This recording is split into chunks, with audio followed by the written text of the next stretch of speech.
everybody, this is JJ Outlaw, better known as the Gourmet Goober. You can find me on Twitter at JJ Outlaw and on Instagram at Gourmet Goober. And I'm here as always with my BFF, my hubby, T Outlaw. Hey, how's it going? It's going pretty well. I am T Outlaw, and you can find me on the Twitterverse at T Outlaw, and on Instagram at T Outlaw Josie Wells. So if you're new to the podcast, this is the Gourmet Goober podcast. We are a podcast that is based on my blog, also known as the Gourmet Goober, which you can find online at thegourmetgoober.com. We talk about food. We talk about pop culture. And right now we're talking about, I don't know why, like, we have a co-star that is a cat who is over there going to town licking himself. They didn't even know that. I was just distracted. Literally, he's just licking himself up and down. Like, what the hell? We have two giant cats in our house. One is Jelly Bean and one is Bit, which is hilarious because Bit is huge. But Jelly Bean is going to be joining us for the podcast, so I guess he's just hanging out. Yeah, okay. Get your little coaster. You want a writing credit too? All right, little Blue. Hey, he's not at Blue Ivy level yet. Okay, get yours on. Well, anyway, we are really happy to be back, and as a reminder, we are moving to a bi-weekly episode, so we're recording this, and it'll drop on this upcoming Monday. And hopefully it will be cooler than it is right now in the Chi. Oh my God, yes. I'm seriously, like, the heat situation in Chicagoland is very real right now. What was it yesterday? Like 93, 94, a million degrees outside? Yeah, I think I saw, like, Jesus was wearing some sandals because his feet were hurting. But yeah, it's a little warmer right now in Chicago really and Kansas City. It's a little warmer in Chicago than in Kansas City. Or in Kansas City, sorry, it's warmer than it is in, like, Houston or Miami. But it's quite hot. Let's just put it this way. Yesterday, I normally drive to work, or I try to drive and or take the bus or the train into the city. It just depends. I try to scatter it so I don't put so many miles in our car. And yesterday, I took the train into work. And so I was waiting on this bus on my way home, and I was like, screw it. I don't care if Lyft is charging like $1 million to go from where I work the few miles to the Blue Line. I would pay it easily, because in that 10 minutes that I waited for that bus to take me to the Blue Line, I swear I caught fire at least 4 or 5 times. You literally saw Jesus like sitting at the bus stop, like playing pinochle, weren't you? What? Your analogies are so bad. It was so hot, I saw the devil eating ice cream. Now, see, that one makes better sense. It was pistachio. Anyway, despite my husband's really bad analogies, if you wanted to share your thoughts on the Gourmet Goober, as always, you can drop us a line at thegourmetgoober@gmail.com. So if it's hot where you are, I sound like one of those radio peak DJs back in the day, like, what's the weather where you are? Thank you, Al Roker. You can let us know. So, as always, we always like to start our podcast talking about how our week went. And, okay. Wow, that's kind of a difficult question to answer. So, Big Daddy, how was your week? Okay, so I guess I'm going to be the one that starts this downward spiral.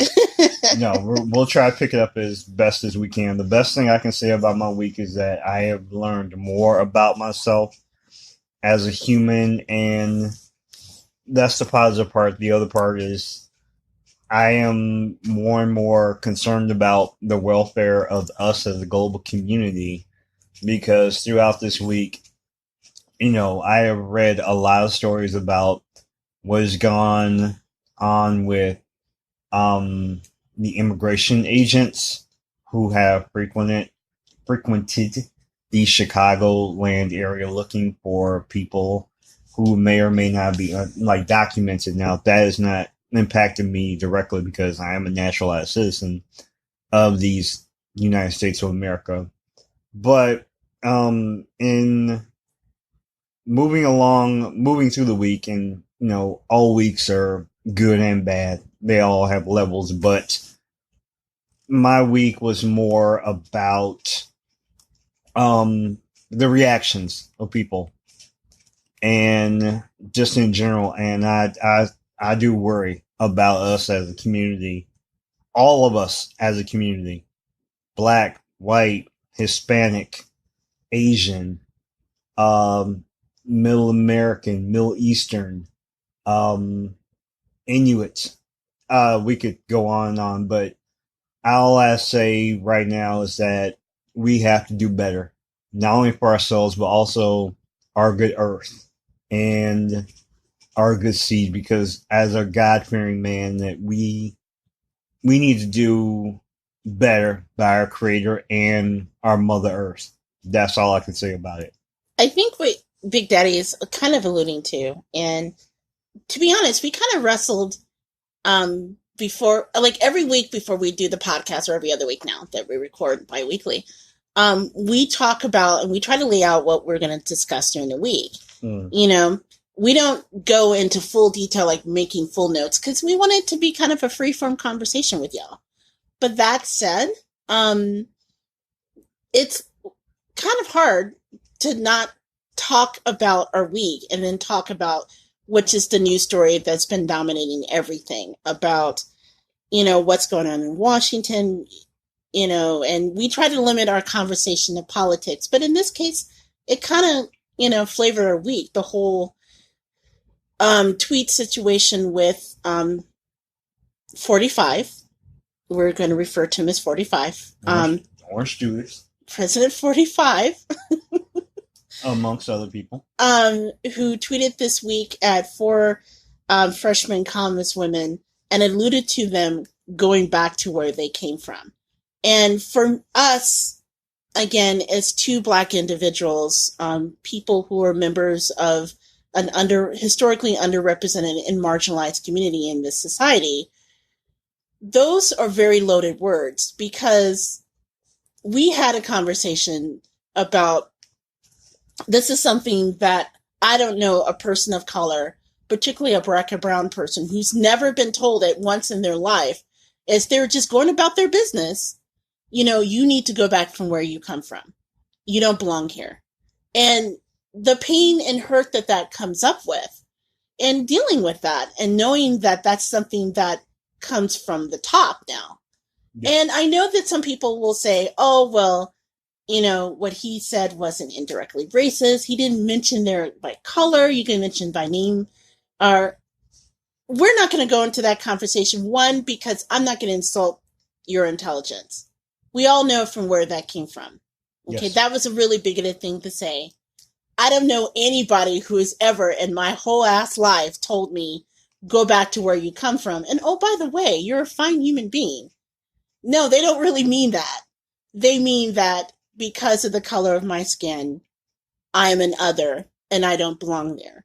Yeah. And historically, this has been something that is words that have been used to weaponize in order to hurt our feelings, in order to try to lessen our place in society. Trying to diminish our shine. To take away our very humanity.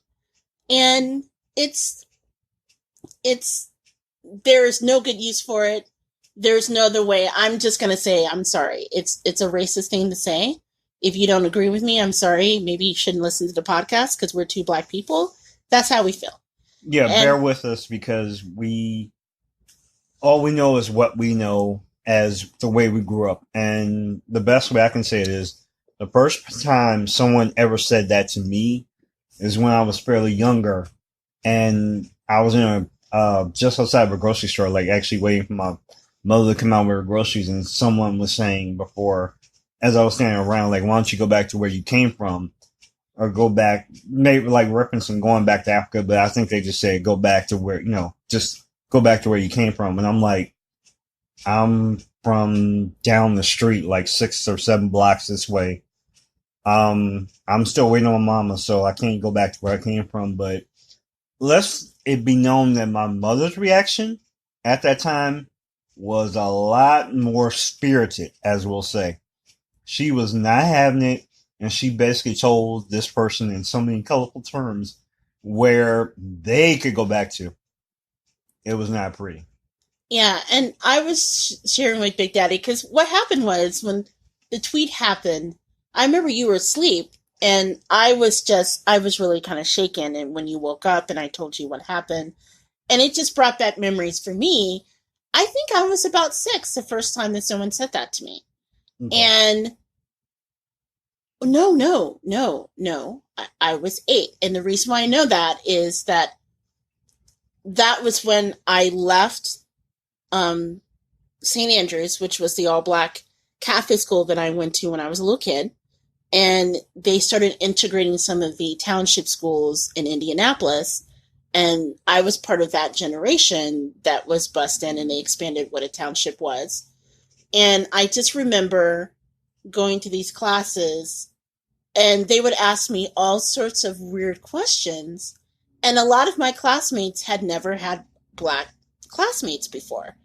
And so they would ask all sorts of insane things like, do you eat the government cheese, Father? Yeah, or do you... Like, one time I was pulled out of class because they didn't believe that I knew my father. Do you know your father? Like, they had us fill out all these paperworks, right? And, like, you know, who you are. And I understand. They want to make sure that if we qualify for services, they want to make sure that they give it to us. But some of the teachers were shocked because they would ask, like, so wait, so your parents are married, well, aren't you?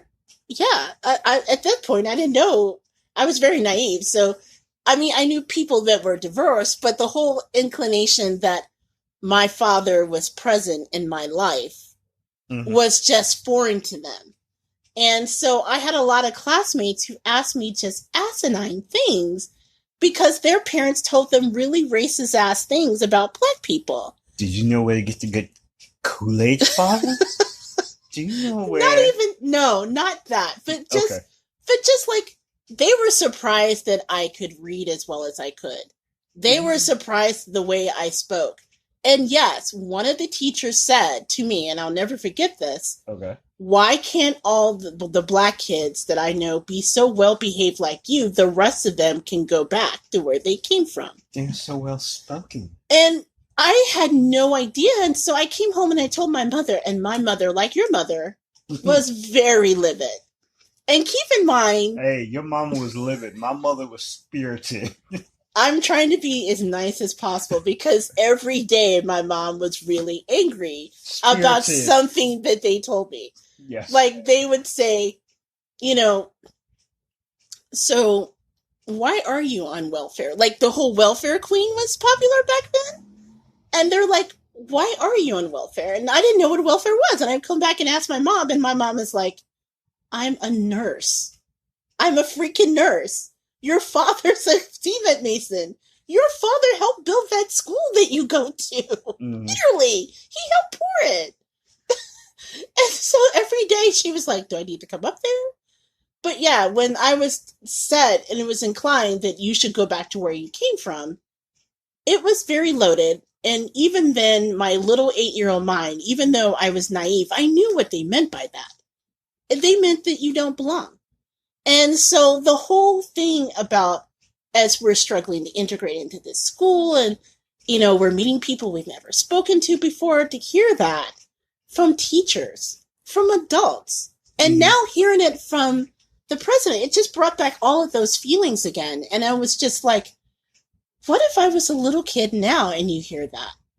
Because now what's happened is it's opened the floodgates, and now people are just like, okay, hey, it is totally okay for us to be just like, forget the pretense, forget all, you know, pretending about being polite. No, we're just going to go full, you know, George Wallace on you.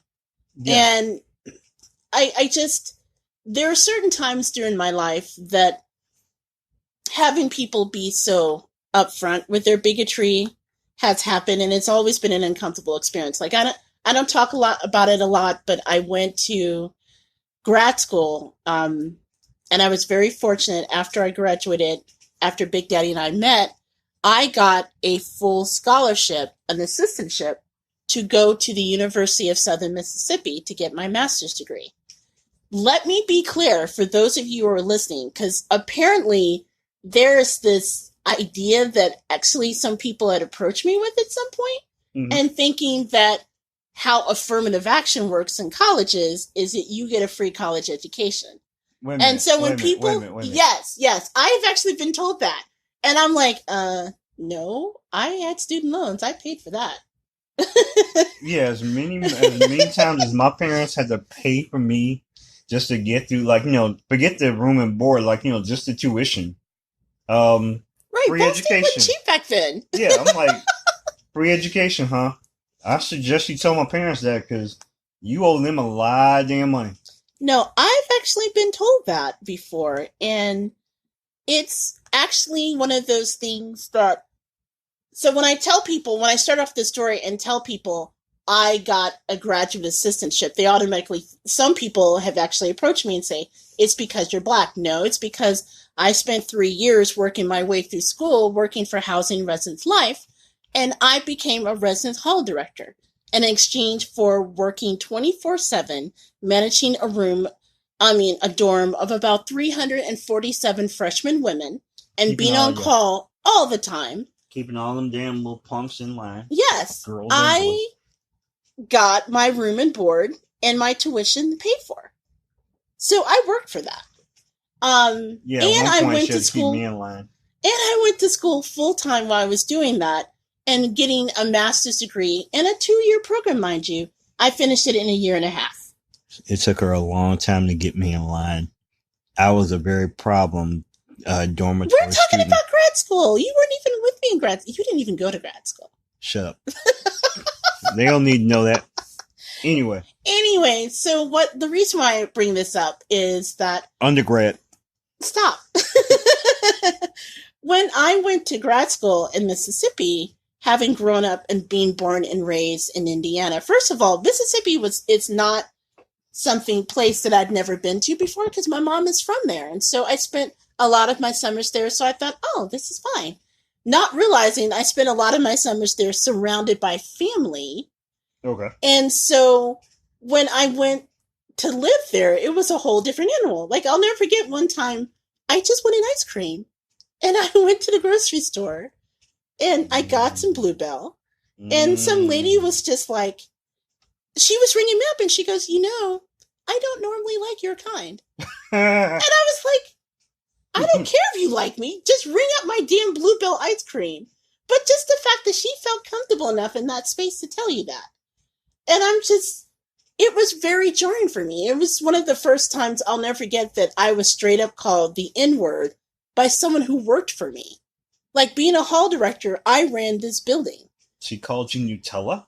No, she didn't call me Nutella, you goober. You look like Nutella. I knew a friend named Nutella. You look like her. Stop it. I get you. I'm trying to make it light. Good and well, she called me the N-word. Like, she called me a nigger.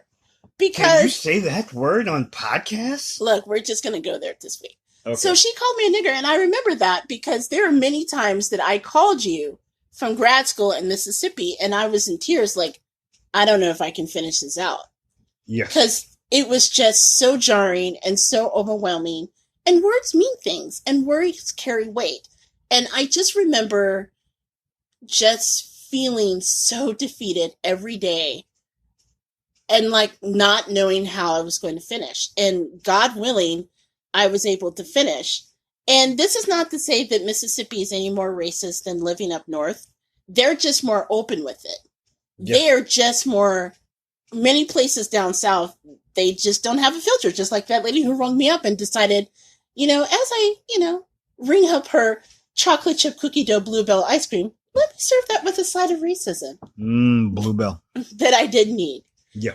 So hearing that and reliving that in the statement, and I'm just like, oh my God, it's everywhere. And just having to emotionally dealing with the baggage that comes from that this week really was a challenge. And so, although there are many other things that gave us joy this week, and we'll talk about that in the next segment, I just want to be up in front and being honest. when we talk about our week that, yeah, this week was really bad, as it probably was for a lot of Black and brown people. So first of all, if I could say something, I'm sorry to dominate the conversation. I didn't mean to. I just realized I've been talking a lot. The whole idea of self-care really comes into play here. Okay. Because at one point, and I'm a news junkie, and we both are news junkies. We both study journalism. Yes. And when we first met years ago, we talked about the news all the time. That was like how we bonded. I had to turn off the news because I was just like, you know what? I can't just keep reliving the microaggression of turning on the news and feeling that way. You know, later on in the week when he led the chance of send her back, I'm just like... Send her back to where? Exactly. They're all American citizens. But I'm just like, I'm just not going to relive that. So this is my statement for those of you who know that, and again, I'm not going to insult your intelligence. We all know the implied feeling behind it and the whole idea that we don't belong. It's something that it weighs on your everyday soul, because we hear those things, but then we're supposed to go to work. We're supposed to go about our lives. You know, I have bills to pay. It's not like I can say, I'm sorry, I'm taking this day off because I'm having an emotional moment because the leader of the free world is basically implying that anyone that looks like that doesn't belong here. I mean, we don't get that time. It would be great. But, you know, I just had to turn off the news and like do things that take care of myself. And so I found myself watching The Regular Show, which if you guys have never seen The Regular Show on Cartoon Network, first of all, I don't even know why it's on Cartoon Network. That is not a kid's show. Cartoon Network itself sometimes isn't always of, kid-like programs. I don't know how that got on the Cartoon Network and not Adult Swim. That is not a kid's show. Mm. But I can tell you that show was just absurd enough that it kind of gave me joy. It got you through the 2016 elections. Oh my gosh, yes. At one point, I turned off the news because I didn't want to hear the pundits, and I just watched The Regular Show. So I went into regular show mode again. But then also I was thinking about, okay, since we're a foodie podcast in part, maybe talking about and focusing on things that like give us comfort. Yes, well, true. One of the things I gotta say is, yes, when things like this go down in the world, all people find escapes in so many different ways. And let's just say that, yes, we find escapes in so many different things, like watching mindless programs or, enjoyable programs, like sports, which I work with.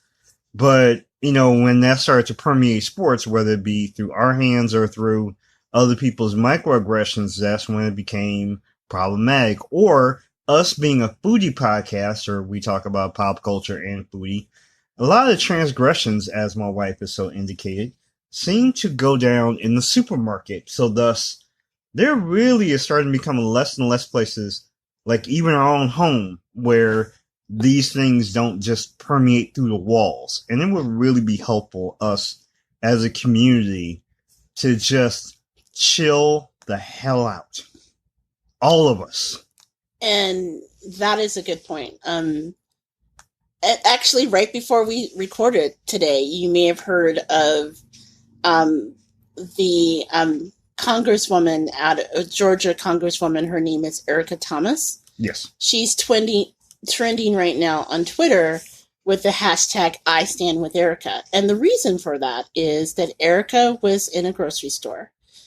She was shopping. First of all, let me just as a side note, if y'all are listening, and so many side notes, yeah. You listen to this podcast regularly, you know that one of my places of joy, besides the regular show, besides comfort food, is grocery shopping. That is like my thing. She grocery shops. I just love it. I find zen in it. I don't know why. There's no reason why. Just give me that.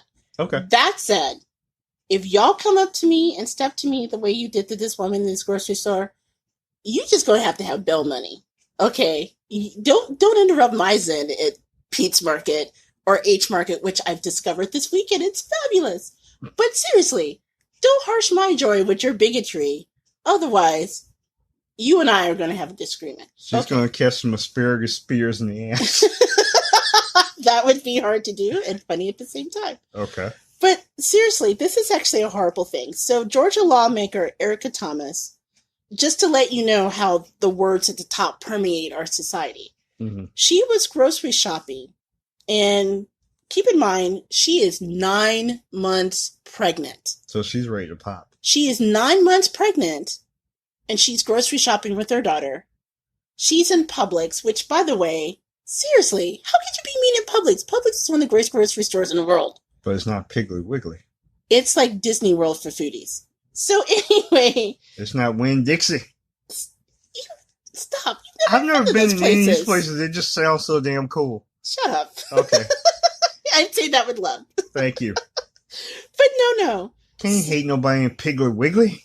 Or Publix. But anyway, so she goes through the 10, the 10 items or less line, right? Yes. And she had 15 items with her. But she was pregnant, and let's face it, we have all gone through that 10 items or less line and sometimes had more items. Oh, that's just wrong. No, so apparently this man approached her and verbally accosted her and told her to go back where she came from, that he called her out of her name. He said that she was no good. This woman was in tears in front of her daughter. And here's the kicker. In front of her daughter? Yes. And here's the absolute kicker. This man was telling her that she doesn't belong and she should go back to where she came from. You know where her husband is? Her husband is in active duty right now. He's in the military. So he's off representing his damn country. And you decide, Mr. Bigot, to do this to this woman. And you just feel free to do it because it's okay now. And I'm just, no.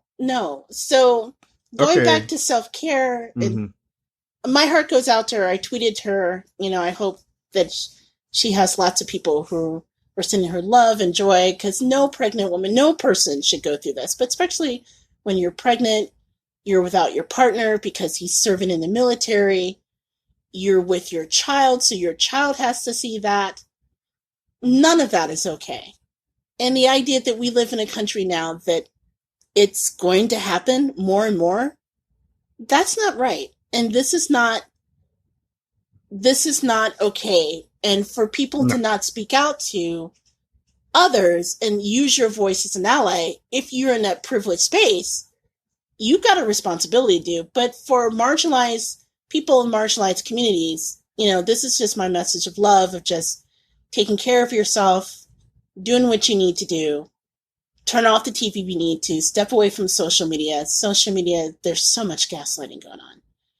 But just giving yourself that space and grace to be okay, because this is going to be, and I laugh because I don't want to cry right now, but no, we don't want you to cry. This is just going to be just the worst of it. And it could be so much better. Let me just say first and foremost to to those who are veterans or, the family of veterans, we stand with you. We give you great praise and great joy because I know it's not hard to, have to wait on, those people who are serving, who have given their time and effort to go out and do things that a person like me does not have the strength or courage to do, even from the top, those people who send you out there, but did not have the courage to serve. And to those who, as you would say, the biggest and whatever. Let me speak to the person, because I don't know this person, who was up in the store yelling at this congressperson. If you're in express aisle, and person in front of you has 15 items, why don't you think about that person and think what she may be going through? Let's say she has 15 and you have 5 or 6 items. Maybe you have 7 items. Lose 2. And then help her out. How's that? Let's start with that. Help that person out. You know how to express things? Shut the hell up and let her get through her day. And then you worry about your day. As opposed to acting a fool. Yeah. Seriously. Mind Come your up off it. business. Who would yell at someone like, ooh? Okay. Yeah, All right. just come up off of it. Think about people other than yourself. How about that? And the Let sad it thing just is, be. we both know that that really happened because he didn't think of her as a person. Yeah. That's why he felt comfortable enough to say that. And that's why I said, as we go through these times, and let's face it, this is not something that is new. Yeah. What is new is that we're going back to a time where it's socially okay in the discourse where people are going without the filter. So all I can say is, find things that give you joy. And joy. Whether it's, working out, whether I love to cook, so I've been focusing on making some good stuff that make us feel good. Whether it's boxing. Where there's lots of emergency chocolate, as one person does in my office. Whatever that thing is. Yeah. Kung Fu. It is okay, despite my husband's silliness. All joking aside, it is okay to take care of yourself and drop out if you need to. And so I'm saying this because I know that self-care wasn't a part of something that I was brought up with. Mm-hmm. And I just want to make sure that, if you consider yourself an ally, please check on your friends of color. Okay. That would be the right thing to do because, honestly, this is a very difficult moment. Why don't you and just having think of those people, difficult period. conversation. Yeah. And then if you are one of the marginalized groups that are targeted, either if you're Muslim or Black or Brown or LGBTQ, there's just so many people on the society now that feel like the targets are on them. Do what you can to take care of yourself right now because it's important. So we're going to shift gears. You know what? We could just spend the whole podcast talking about this, and I don't want to do that. Well, hold on. Let's ask ourselves, what brings you joy? You know what brings me joy? Mm-hmm. You know what really brings me joy? And you know that. Supermarket shopping? Yes, supermarket shopping brings me lots of joy. But honestly, we were talking, Big Daddy and I were talking before we started recording about, comfort food. Mm. That whole idea of when you are in a bad way, like when you are just in a mood, like what stuff gives you comfort, right? And so for example, I don't know where this comes from. This is actually kind of weird. Like when I call Big Daddy and I have like the worst day at work, he knows that my go-to comfort food, believe it or not, is eel sushi. Eel suki. I don't know why it has to be sushi. I don't know why it has to be eel. All I know is when I get the dragon roll from Fuji Sushi in Portage, Indiana, that's loaded with eel on top and avocado, that's my happy spot. That brings me joy. It's bait. And Big Daddy, as you can tell, is not a sushi person. It is not bait. In fact, I like the eel is cooked. Did you know that? No, not that I really care. You're horrified that it's eel. Yes. It's eel suki bait. But you like it, so yeah, I go get it. And it's so cute because he doesn't even understand it. And he just knows now. It's just like walk into sushi restaurant. It's like, okay, my wife wants me to give you this. Yeah, I literally he'll write it out. Yeah, she says, "Oh, I'm having a really hard day." I just walk up in there and I just point like, she wants that. Point right at the menu. Eel suki, dragon roll, California roll. I don't know why you call it suki. It's sushi. I like to thank Terry Bradshaw, but yeah, it's bait. That's all I know. Anyway, a dragon roll is one of my biggest comforts. I love it. It's something that just kind of puts me in a good zone. But then I was thinking outside of that, like what are other comfort foods that are out there? Like outside of a dragon roll, a Mississippi pot roast, which if you guys have never had a Mississippi pot roast, first of all, you need to get your damn life. Mississippi pot roasts are awesome, but they're hella, fatty. They're not the healthiest thing in the world. Paula Deen, not healthy. Like they have butter in them, don't they? It has like a whole stick of butter. A whole stick of butter. You've never seen me make it? Yes. Okay. Yes, I can smell it. I can hear it. Like You literally, eat it up though. like literally fat, like the little fat walks out of the kitchen and brings you back in and say, "Hey, guess what's going on here? I'm bringing fat to the party." Okay, you know what? This is a foodie podcast, so I'm going to give you guys like an incredible recipe for the Mississippi pot roast. So, and it's super easy to make. All you do is you get a chuck roast, and I usually get like a 3 to 4 pound chuck roast.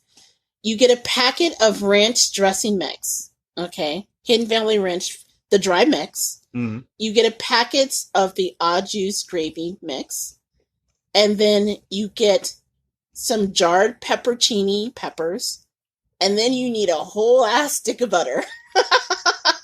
And literally what you do is you put the chuck roast in the bottom of your crock pot. I like to sear it first a little bit. Mm-hmm. You sprinkle the ranch and au juice mixes over the top of the roast. You add the butter and the peppercini peppers, and I usually put a little bit of juice from the peppercini. And then you close the lid, and that's it. And it cooks for 8 hours. Cook it on low.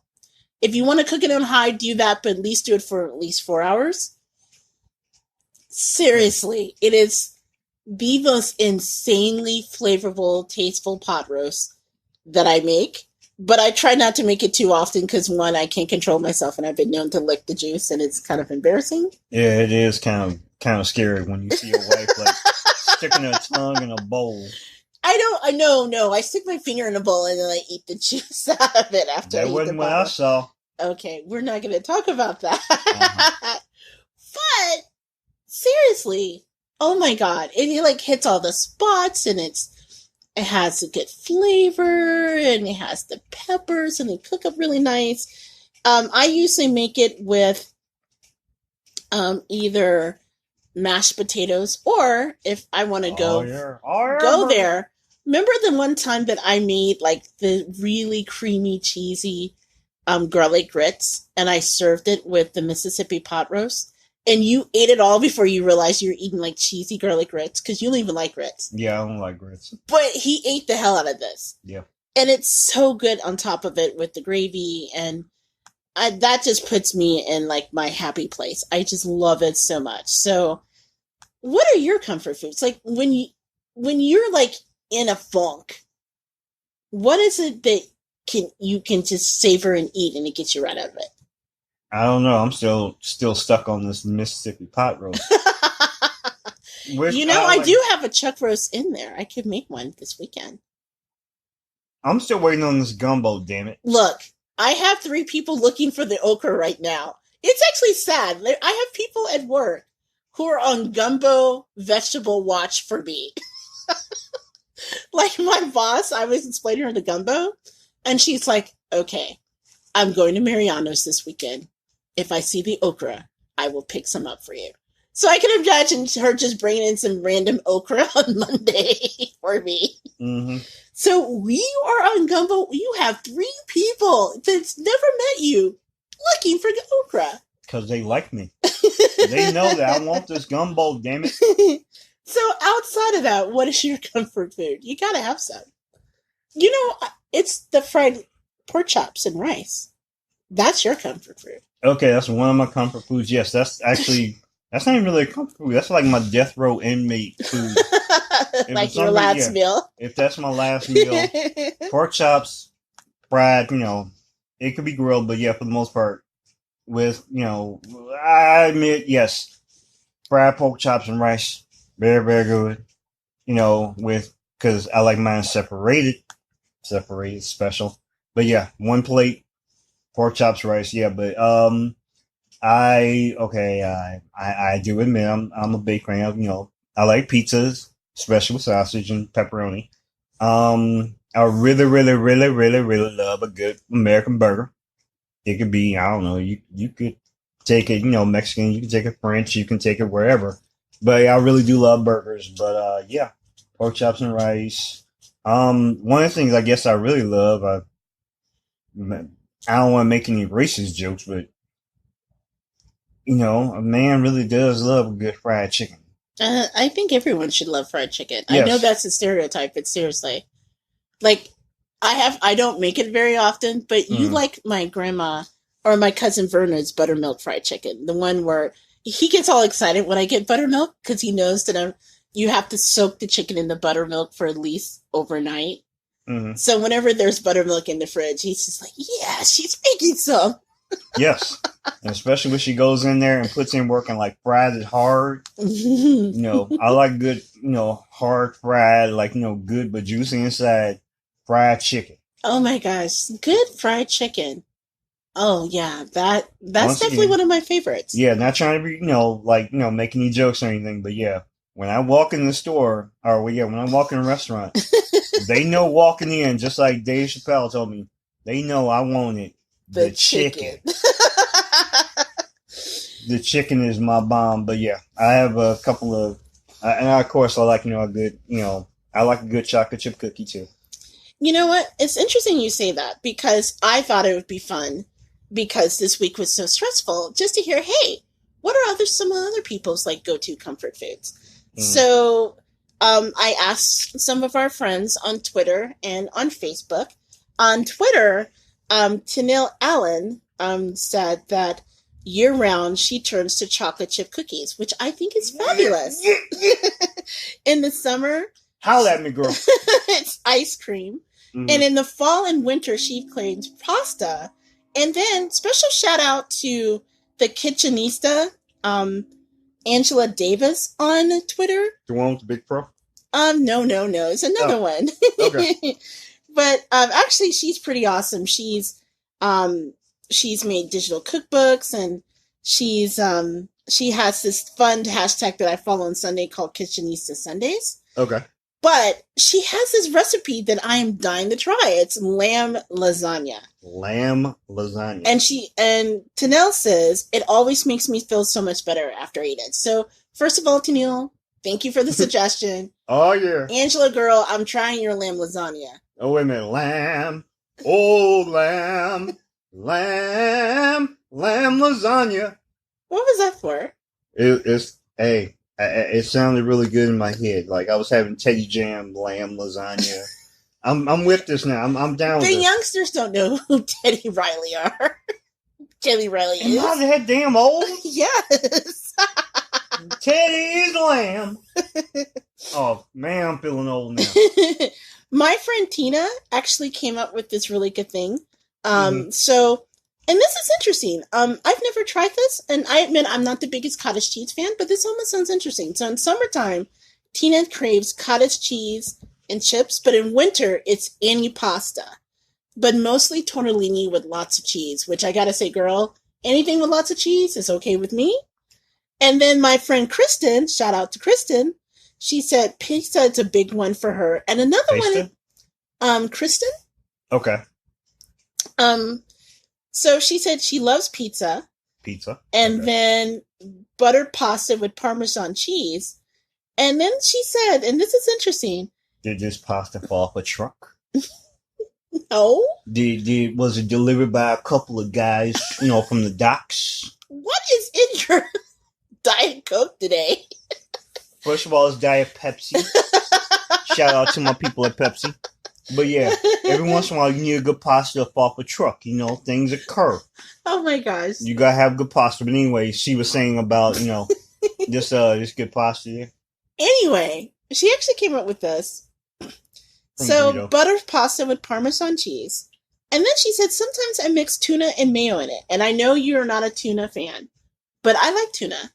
And she said, I know it sounds gross, but it's kind of like a poor man's tuna casserole. I saw one of my neighbors eating it when I was in college. I've been hooked on it since. But it's a solitary meal, so it's not made for my husband and kids. And that's a good point, because there are certain things that are comfort food that you will just make for yourself, like mac and cheese. All her. All mine. In fact, okay, seriously. And I had this for breakfast last week, and I'm not ashamed. So you go to Aldi's, right? Aldi's has this mac and cheese, and it's just a basic dry mac and cheese mix. It has, I can't even think of it now. I'll have to look it up, but okay. Mac and cheese. Yes, and it's not even a fancy mac and cheese. It's a box mac and cheese that they have. And it's not like the cheese is like, because, I'm willing to like hook her up, my wife, with some mac and cheese, like, in the smoker. But at the same time, I'm not a person who likes mac and cheese. I know I'm a little crazy for this. But yeah, a good mac and cheese is good for, your soul. For them, not so much for me.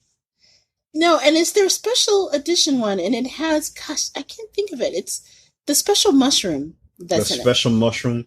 Does that special mushroom do anything to you? No! Or for you? You get truffle. It's a truffle mac and cheese. Truffle mac and cheese. Yes. So it's a truffle flavored mac and cheese. Seriously, it's the most basic one. It comes with a powder. Okay. I make the mac and cheese, right? But then I add extra cheese to it and I go insane and I hook it up with like whatever cheese I have. And there's always cheese in our house. So usually it's like a hard cheddar. And then this last time we had this like smoked bacon cheddar cheese that I added to it. And I just ate that for breakfast and it was heaven. And you don't like mac and cheese? I would never make it for you. It's like my thing.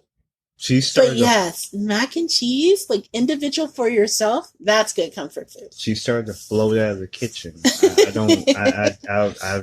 I was perplexed, but she really liked it, so I guess that was a good thing. Another comfort food for you is popcorn. Popcorn? You always eat popcorn. That's like your good space. That's okay. I do and not just regular popcorn, but like when you go to Garrett's Popcorn and you get the buttered popcorn when it's hot. Okay, yes, I do. Like, okay, well, all you people that, Chi-Town and know Garrett's, because I know it's all touristy and whatever, like, everybody walks in there, right? And they get the mix. Yes, the should. Cheese. The mix is great. Yeah, the cheese corn with the caramel corn mix. Everybody likes their little Chicago mix, right? All right, here's the thing. I'm not a big cheese person. I can take cheese in certain amounts, but, like, my thing is, all right, I'll walk into Garrett's and I'll say, listen, I want some of your butter popcorn, fresh right out the kiln. And I want some of that caramel corn, right? But I want them separate, all right? Because I like things separated. And then I literally, this is gonna be my, my hack. Immediately as you walk out the store, start hitting it, like put them together. Like, I don't care, just take a bowl. Just throw them together. This is like how I like things. But it has to still be hot. It has to be hot. That's what I'm talking about. Like straight out the place. Eat it right there. Like right in front of the place. If you in the middle of downtown Chicago, I don't care where it is. I don't care if you're in the middle of the damn street. Literally start eating it right there. When it's hot, when it's butter, when it's that caramel, and it's hot. Oh my God. I'm like Pat LaBelle walking around kicking my shoes off. I don't know how I'm walking around Chicago barefoot, but damn it, that's some good popcorn. Whew. I'm having flashbacks. Excuse me. Notice he's never shared this with me. I'm never around. I'm never around when you have it. Because, you're never with me when I go get it. But that would be your individual, like, comfort food thing that cheers you up. Yes. So we're going to wrap this segment up. We're going to take a quick break. Again, this is to say that whatever gives you food and comfort and joy this week and the next, as we go through these next few months, be sure to kind of give yourself that space and grace to enjoy it. And now I really want Mississippi pot roast for dinner. And now I want some popcorn. Hot butter. So we're going to take a quick break. And then we're going to come back, and our next segment, we're going to be talking about pop culture, but instead of what's eating us this week, as we normally talk about, we're going to end this podcast about what gives us joy. So we're going to talk about some of the things that we thought was really cool in pop culture this week. So you're listening to the Gourmet Goober, and we'll be right back.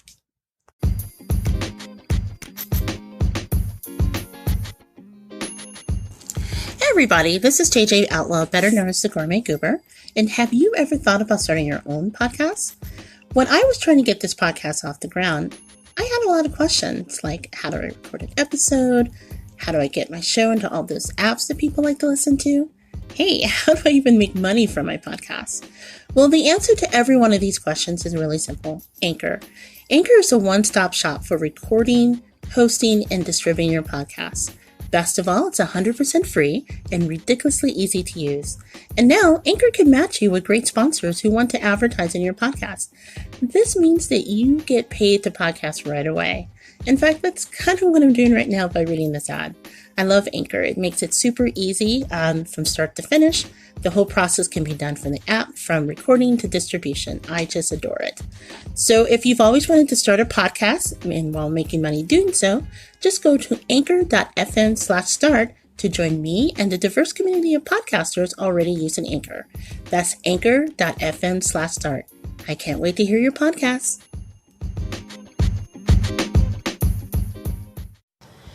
Hey guys, and we are back. So again, you're back listening to the Gourmet Goober. Hopefully we still have all of our listeners.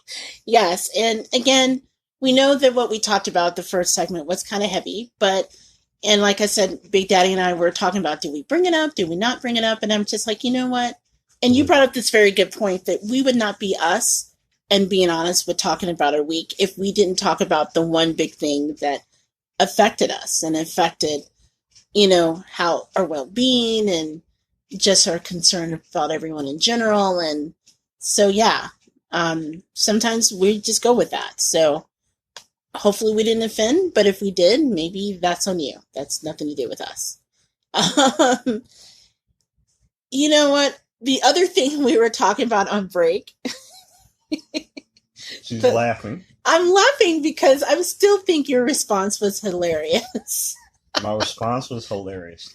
No, about the ranch dressing thing. Oh, the ranch. Oh my God. I don't think ranch counts as comfort food. It's just something that's essential. Okay, so this week or in the last 24 hours, I found out that ranch is A, condiment, and B.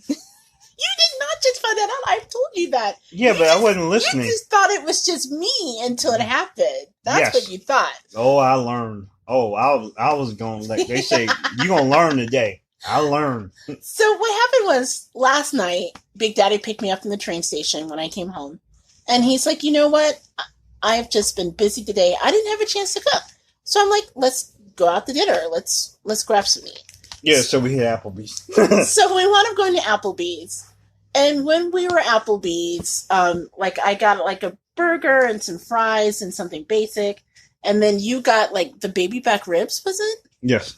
Brother got to have his ribs. So you got the baby back ribs and then you got fries. And then you totally shocked me because you ordered broccoli. I'm trying to keep my girlish figure. Okay, remember that next time I make you broccoli. Because usually you were did you cook it with garlic? Did you hit it with a little bacon? Yeah, I'm like, am I missing the bacon? Am I missing the sauce? I'm going to remember, hey, remember your girlish figure now. You ordered just plain broccoli. Yes, I partook of broccoli. Because I felt it was too. I didn't want to get kill the starch or overdo it. But yes, I got broccoli with that. So at one point when we were eating, you asked for me to pass you the ketchup, and I thought the ketchup was for the fries. No, the ketchup was for the broccoli of all things, and you were just adding flavor to it. I'm like, first of all, I've never in my whole ass life ever seen anyone eat ketchup with broccoli. But to be fair, as long as I've known you, you put ketchup on very unusual things. You put it on tacos and things like that. You've always been that way. Yes, and this is the reason why is because when I went to college, there were so many things in the dormitory lunchroom that it took a little help needed to choke it down. Yeah, limelight chicken comes to mind. Yes. Ketchup was partaken upon the limelight chicken. That I needed to choke it down with certain things. And yeah, my number one condiment for, eating with things, I just need a sauce for anything. I will eat anything reasonable if I can put some ketchup on it. So, and I was like, of all things, why did you choose ketchup? Mm-hmm. And then you said, oh, well, I would have chosen ranch, but that wasn't an option. And I looked at you like you were nuts. And I was like, this is the Midwest, baby. Ranch is always an option. Yes. We eat ranch with everything. And I know growing up in Gary in a chocolate city, maybe you're not as familiar with how ubiquitous ranch is to like everyday life to the rest of Indiana. But let me tell you, ranch is a thing. It's like a condiment. You dip your pizza in ranch. You dip your chips in ranch. You dip your hot wings in ranch. It's ranch.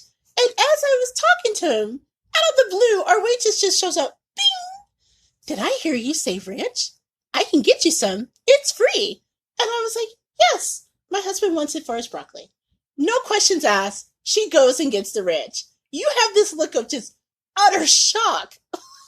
Yeah, literally, I'm sitting there. We're having a conversation. I introduce her to I say to my wife the concept of, I'm not a traditional dressing eater. I literally have just started eating foods with dressing, let's say within the last year or two, just because as I'm eating more and more vegetables and more salads, that I'm willing to, I want, to partake of things. And yes, that includes different dressings such as Thousand Island, Caesar, and now ranch. And literally we are talking and she says, ranch is plentiful and whatever, this being my wife. And I'm like, okay, but when I ordered my food, I did not order it with ranch. And my wife says, no, ranch is plentiful. If you literally ask the lady right now for some ranch or whatever, she'll bring you some ranch. No questions asked. Yeah, and literally as we are talking, unprovoked, our waitress walks by and says, oh, you need ranch? Okay, I can get you some. It was like, instead of Thanos snapping and like reducing the world, like snap and there's ranch. Yeah, literally, like it was almost as if you just say the magic buzzword and like Alexa says, hey, there's ranch. Ranch will be plentiful. Ranch is everywhere in the Midwest. I did not know this. And so this is weird, wild stuff. So he looks at me and he's like, so you really weren't kidding about that, right? And I'm like, look, there is very few things that I could say that I pick up skill-wise in my childhood growing up in Indianapolis. Mm-hmm. But one thing I did know is, yes, ranch is kind of universal. You can just, it doesn't matter where you are. It doesn't matter what restaurant you're at. Ranch doesn't even have to be on the menu. You could just say, yeah, I'd like some ranch with that. And they just know. And I can't speak to it being everywhere because when I lived in Tampa and I went somewhere, I think it was Bennigan's. Remember Bennigan's? Oh, I miss Bennigan's. Yeah, Bennigan's has some pretty decent food. But I was eating rings and they were like, oh yeah, and here's your blue cheese. I'm like, oh, can I have ranch? And my friend was just like, why is it that you have ranch with everything? And I looked at her like she was nuts, like, because it's ranch. Duh. And I think I've talked about this before about, yes, I know ranch is like the basic bitch of condiments, but it's really great. The basic bitch of condiments. Ranch is basic. Well, let's face it. Ranch is basically mayo with spices in it. Okay, yeah, that's pretty basic. It's really a basic condiment, but it's so good. So that's why a couple weeks ago when we started the podcast and we were talking about hood snacks, that's why I'm like, the Migos gets me because all of their wrap snacks have a dab of ranch in it. And I'm just like, yes, they feel me. Yeah. So I don't know where they're from, but Offset, you and your crew, y'all can hang with me anytime because you know the power of ranch. And now my husband does too. Yeah, apparently so. Ranch is a thing. I'm sitting here thinking, I was going to be like hood and like, I don't know, whip out some of the barbecue stuff that I have for the ribs. But no, we literally were just at the table just talking in conversational tones about ranch. And all of a sudden, waitress. It was like pressing a button on the flight. Like literally, waitress shows up, ranch. You mention ranch in some spots and someone will just show up and give it to you. Yeah. That's just the Midwestern way. Wait a minute. Hold on. Wait a minute. Let me try. Wait a minute. Ranch? Well, actually, there's ranch in the fridge, so I could go get you some. Garçon? Garçon? Le ranch? Actually, le barbecue. I try. Okay, so now that we've really alienated the other half of our audience who are not in love with ranch like I am, Basic. there are some really good things that happened this week, and so we decided, because we know that for so many of our listeners it was really stressful this week, that we talk about things that gave us joy in pop culture. So we flipped the script. So one thing that I'm so excited about is that The Lion King is coming out this weekend. First of all, I don't even know why they keep calling it live action. It's not like they actually got real lions to talk. I mean, this is animated. That would be a good trick. That would be awesome. If you could put some peanut butter on their gums and not get eaten up and have the lion talk and have James Earl Jones' voice come out of it, that would be the ultimate parlor trick. Yes. But since that is not dark side of let's just be clear, it's not live action, it's computer animated. But okay. It looks pretty awesome. And the most amazing thing that, I'll be honest, I wasn't expecting her to do was, and I guess that's on me, because duh, it's Beyonce. But for those of you who are fans of hers, mm-hmm. the Lion King soundtrack, she came out, it's called The Lion King The Gift. It is a really incredible soundtrack. And so it dropped on Thursday night, so you could actually hear it now if you haven't already done so. Everything with Beyonce just kind of drops. She never really announces it. It's just Beyonce is just gonna say, you know what? Boom, there it is. Well, Beyonce is kind of like the waitress in the ranch dressing. She just wait. She just appears out of. Wait a minute, that's kind of a Taylor Swift thing type of thing. Oh, wait, you just gonna put Beyonce and ranch dressing together? That's so basic. Okay, that's okay. Now you put some hot sauce with Beyonce, or some Bama Texas sauce or something. Okay, first of all, please forgive me, Beehive. I am not comparing Beyonce to ranch dressing. I would never do that. Never go basic. But what I'm saying is, just like the situation with the ranch dressing where poof, it just appears out of the blue. Yeah. A new Beyonce album could just appear out of the blue like that. And so you must always be vigilant of that. Okay. And so the cool thing is that her album, it's not just her. So it's her, Childish Gambino is on it. As you know, Donald Glover is the voice of Simba, the adult Simba. But she also features some really great singers from Nigeria, South Africa, Cameroon, Ghana. I mean, it is a really incredibly diverse group of voices. But nobody from the Bronx. Well, I'm not really sure where some. Nobody from Brooklyn. Wait a minute. She has Jay-Z in the spot. Jay-Z is on one of the album's songs. There we go. See, that's what she needs. More of this needs more Hobart in there. Yeah. Jay-Z is on the album song. I believe it's called Mood Forever. Okay. And it's actually really good. Cool. But the whole album is just amazing to listen to. Yesterday, and you don't have to have Tidal to hear it. So, for example, I have Amazon Music, so I heard it on Amazon Music. I've heard it on, it's hit iTunes and Spotify now. So definitely get a chance to see it. If you're looking for more of the traditional, Hakuna Matata songs, Matata. And some of the songs that we know and love from the original Lion King. And let me just say, I am a fan of the original Lion King. I've seen the original, I've seen the stage play, and now I'm going to see this remake. And my first time I will see The Lion King for the first time ever. I don't understand that. How is it that you can live through the 90s and not see The Lion King? The same way I got through the 80s without ever seeing E.T. That, again, confuses me, too. I'm a weird bird, I get it. How is that even possible? I just never saw it or never wanted to see it. It just happens. And nothing against The Lion King. I'm sure it's, an absolutely epic play, movie, whatever. It's just, no, because it was Disney probably, I just never wanted to go see it. But yeah, back to this whole grand Beyonce thing.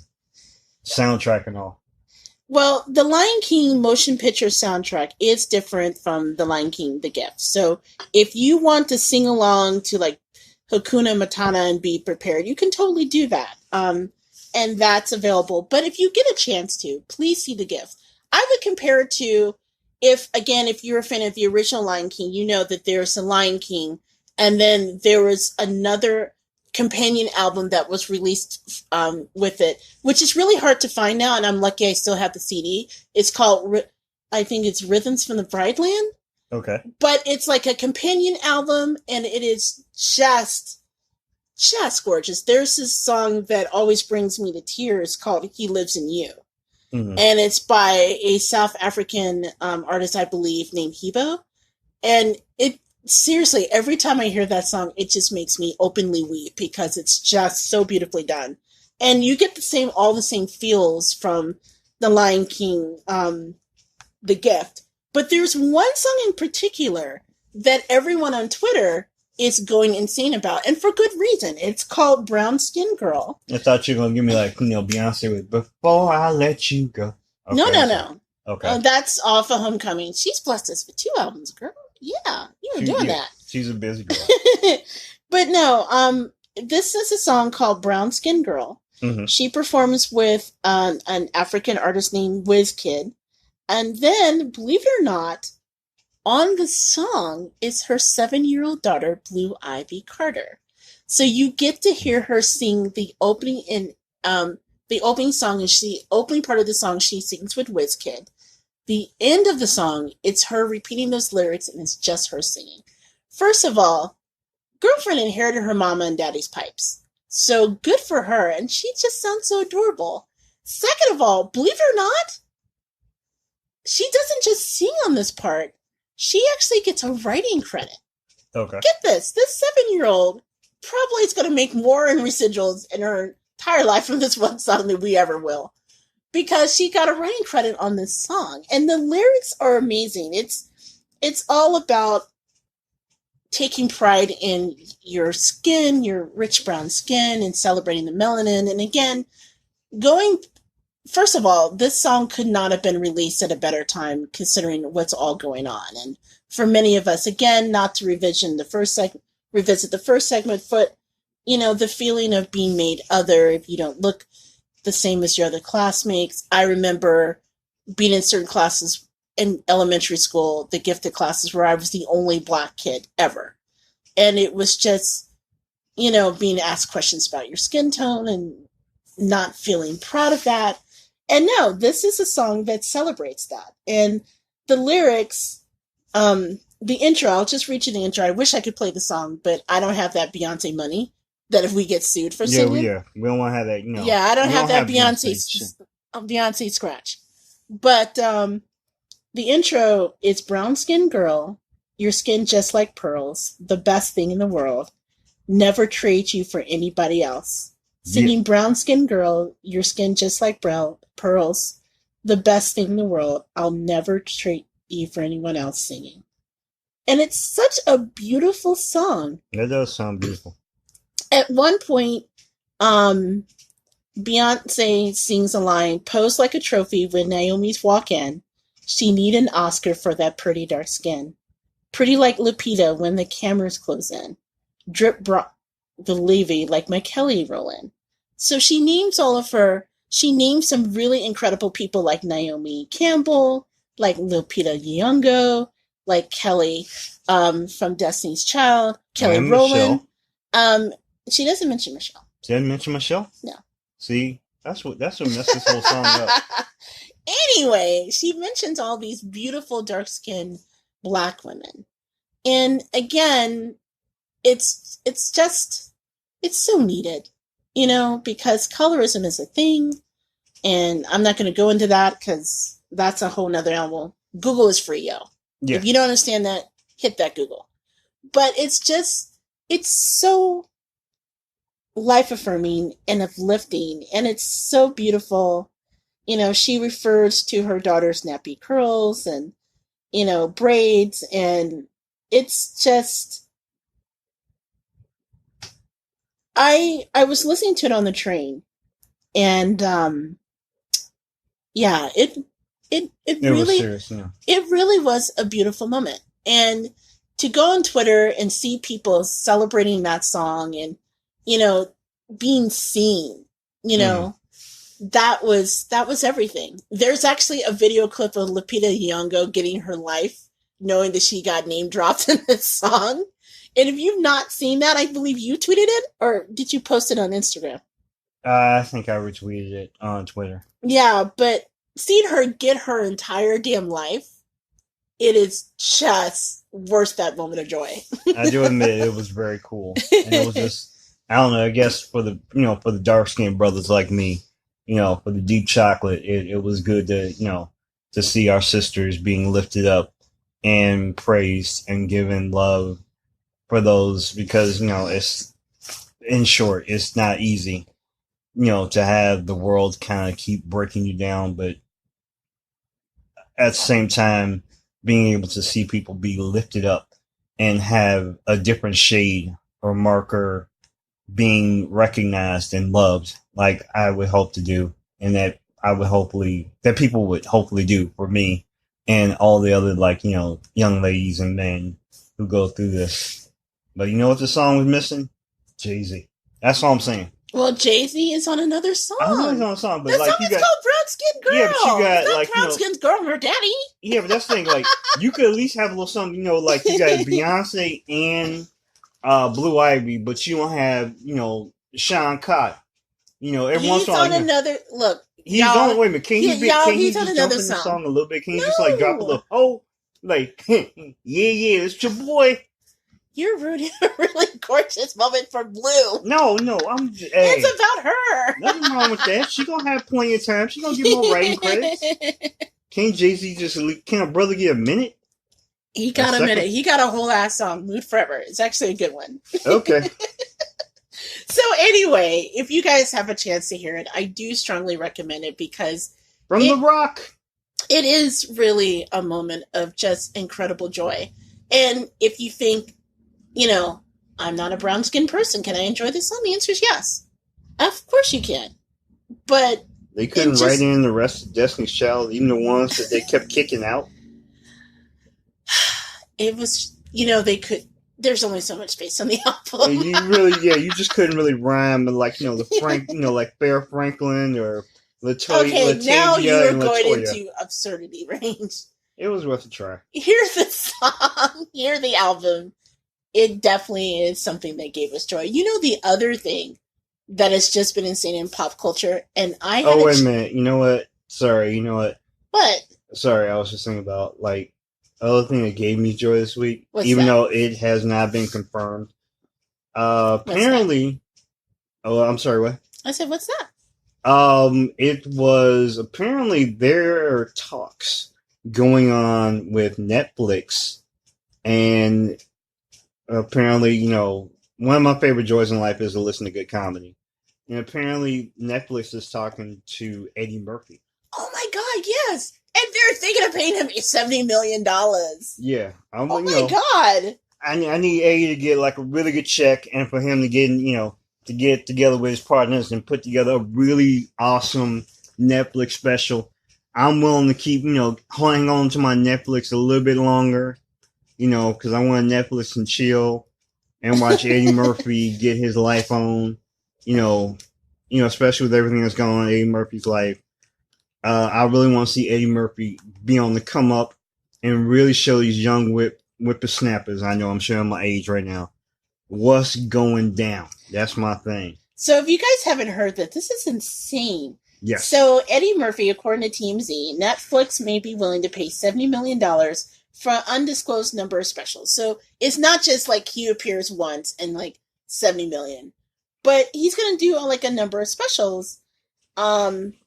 And this is not unheard of because Dave Chappelle was said to earn 60 million for a trio of specials.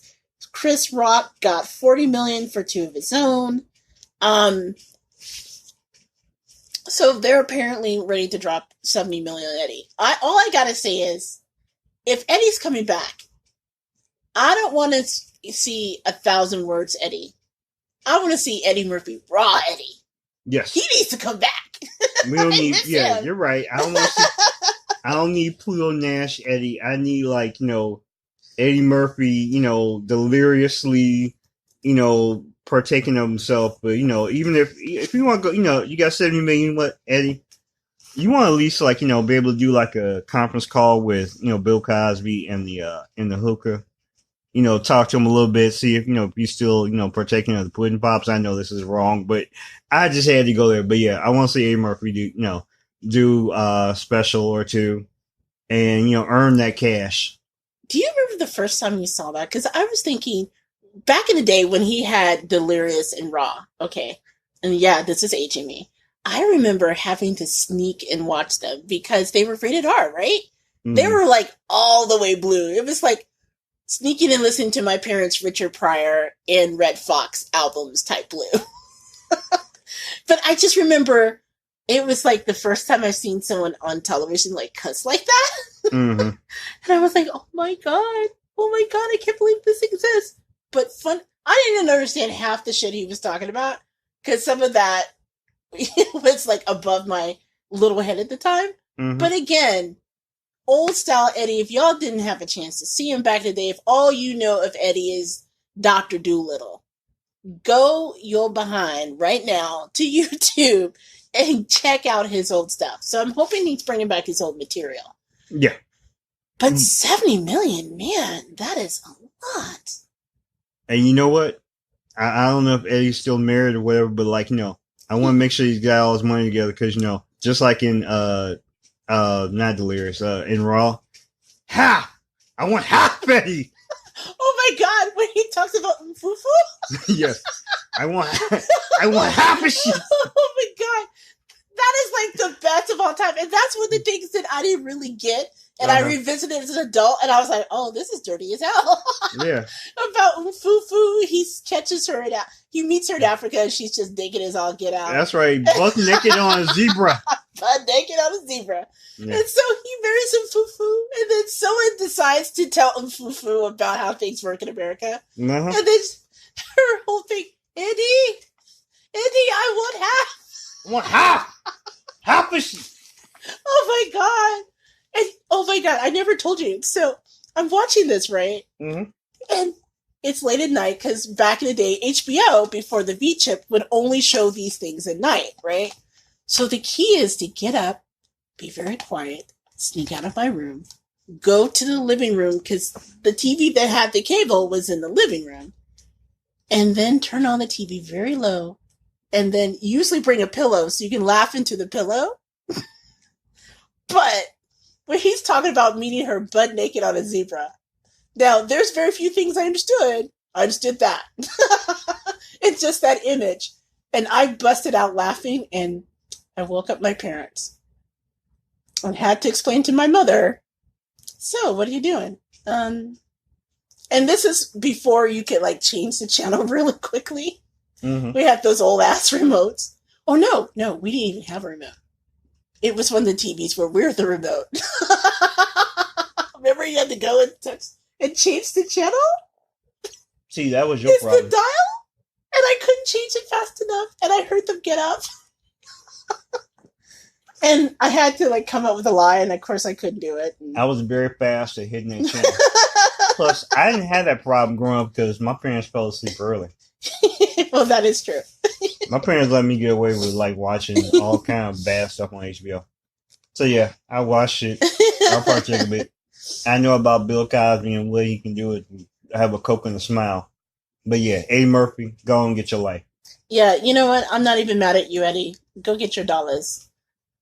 Can you imagine who else would you pay $70 million to see? Sinbad.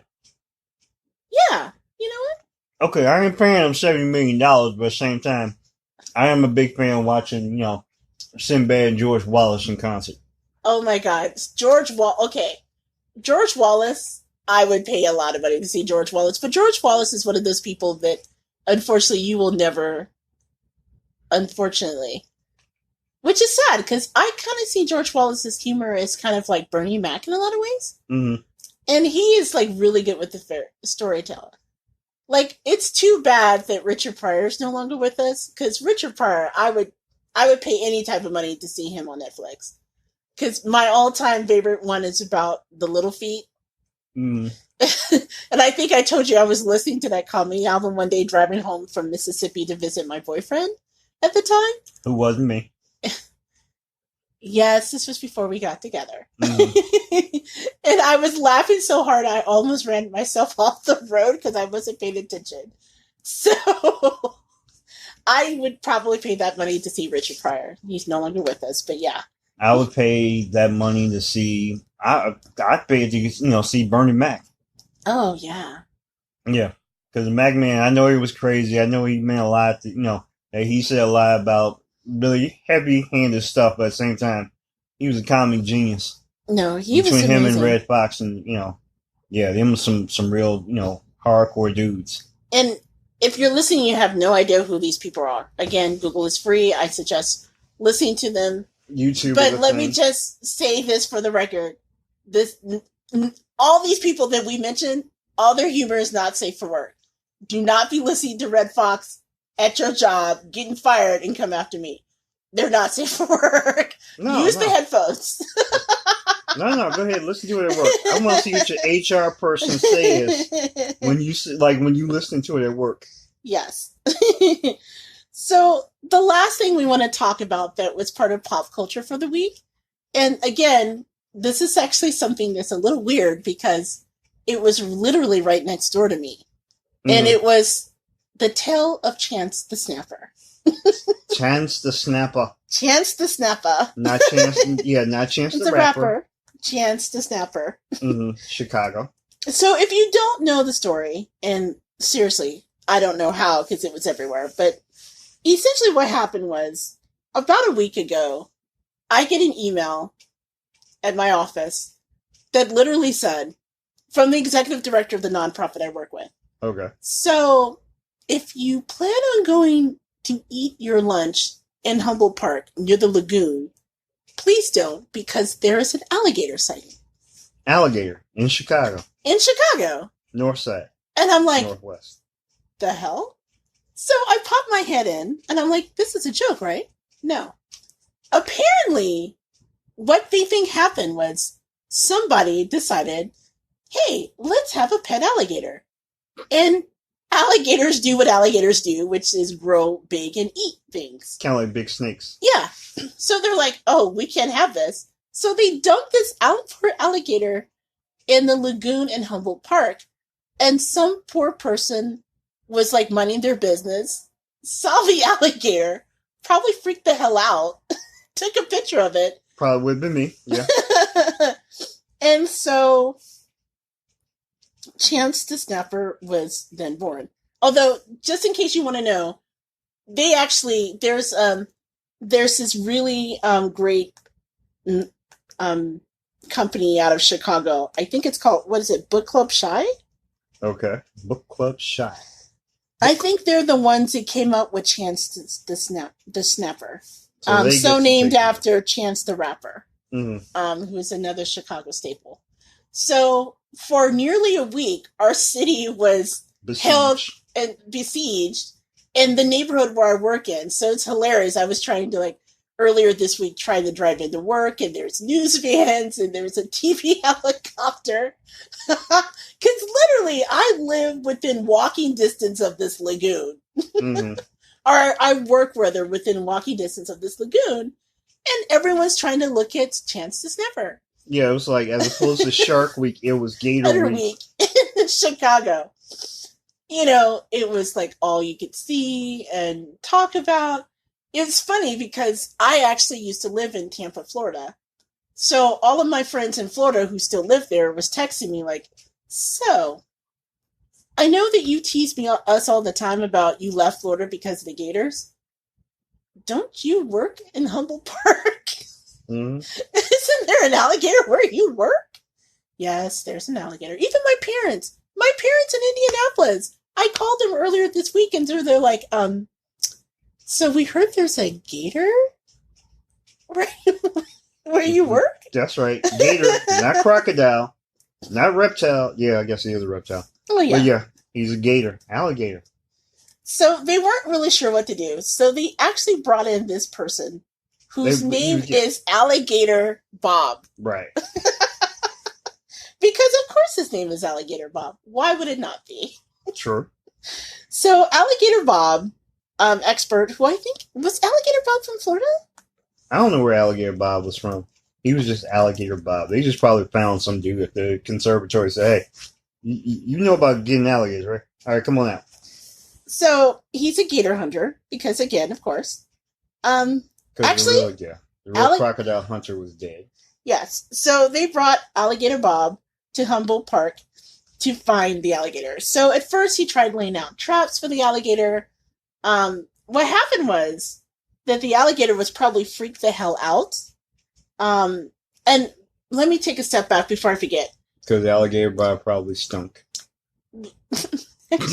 Anyway. What? I don't know. Keep going. So it's not Book Club Chicago. It's Block Club Chicago is the name of the Twitter handle. What were they going to do? Him with some books? I don't know. Okay. So Alligator Bob was a volunteer, and he said, I'll catch it. So depending on who you ask, the alligator was anywhere between 4 and 5 feet. It's funny because every news report I saw, he was getting bigger. And so after, 9 days, was it? They finally caught Chance the Snapper. Yeah, but was it Alligator Bob that caught him, or was it a new guy? It was Alligator Bob. Alligator Bob was the one that caught him? Yes. Wait a minute. I thought there were like 2 guys that went after, said said alligator. And first guy didn't hit it on the come up. Like he failed. Well, I think Alligator Bob was the person who did it. And Bob, who is actually a native of Bridgeport, he volunteered.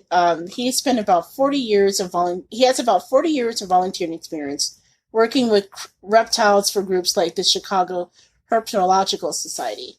So, and he used to spend a lot of time in the Florida Keys, which is Alligator Central. So I guess we lucked out that in the middle of Chicago, we found someone who knew a lot about alligator and was able to capture it. I want to go back on that. Really? Because I thought in my mind, because I was reading the reports throughout the week, I thought that the person who actually caught said alligator was a guy that they just literally was after the first guy, who I was under the assumption was Alligator Bob, was setting out traps and baits and whatever, and was not able to lure him in the first few days. And then they found a guy out of Florida who flew up here, and within 36 to 40 hours was the one who caught said gator. Really? That was what my impression was. Because everyone I was hearing it was Alligator Bob, but here's the thing, because essentially what happened was they closed out because there's so many people who were taking over Humboldt Park looking for this alligator, that they actually had to close some of the roads around it. So they thought the alligator was too freaked out and he wouldn't resurface. Okay. And so eventually he resurfaced and they were able to catch him.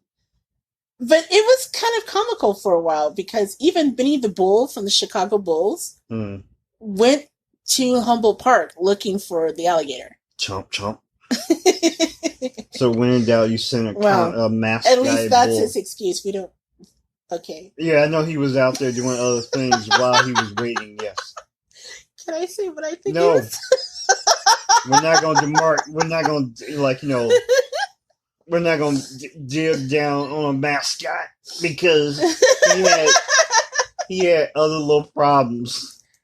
The mascot has problems. We get it. What I was alluding to, and I'm not going to go into detail, Benny the Bull in the past has had some extracurricular activities, shall we say? The people who are within the mask and costume. Yeah, the people who previously played Benny the Bull on multiple occasions, it's not just one person, got caught doing something they shouldn't have done. They were selling a little something extra. Yeah. That was nefarious, as you will. Yes. Again, we know. Google is free. I'll just let you do that. I don't Drug selling bulls, we get it. So for years afterwards, I would elbow my husband at games. So, what is Benny doing when he leaves the court? Yeah, there was something else going on with he had the t-shirt gun I think he was using it for other reasons. So anyway, the alligator has been caught. So mom and dad, if you're listening, no more alligator. They actually sent him to a conservatory in Florida, so he's going to be well taken care of. Once again, can I give my take now? Of course. My take, and I hit this off on Twitter and maybe a couple other places, was, okay, so, alligator, from wherever he was, I don't know if he originally started off in Humboldt Park, but around Chicago was, probably somebody's pet. He went through a hard knock life. They were like, well, you got a little too big for your little, I don't know, crate or wherever you were, being housed in. Then was savagely, probably tossed out somewhere. Found the nice little lagoon, was, sunning and living his best life. Somebody sees him, freaks out, calls the media or calls, the police or whatever, because there were many reports of said gator. And then causes this whole firestorm of people. He brings all the boys to the yard, with his, presence. Then has, two clowns, which I was under the impression there are two, because number one couldn't get them. And then when, gas shows up, actually catches them, gets them on the slide. How is it that guy number two gets to turn on Buckingham Fountain and gets to throw out a pitch at the Cubs game? And that's Alligator Bob who did it, not guy number two. It was all Alligator Bob who did that. However, whoever the hell did it, he gets to do all these, all this cool stuff and gets all the reward. What does the actual alligator get? He gets locked up again, prison, shanked down, and then gets to sent down to some crappy conservatory in Florida, and probably didn't get to eat the kitty cats or whatever the hell else that he was able to do when he was in the wild or free. So you're telling me out of this entire story, the thing that you're upset about isn't the fact that there was an alligator roaming free where your wife worked, that she could, because alligators do bite. Yeah, they do more than bite. So munch. So your whole issue is Alligator Bob is getting all this shine, and no one cares about the fate of poor Chance. Is that you are correct? Were you wanting Chance to turn on Buckingham Fountain? Yes. He knows water. How come the alligator cannot turn on the Buckingham Fountain? How come the alligator couldn't throw out the pitch at the Cubs game?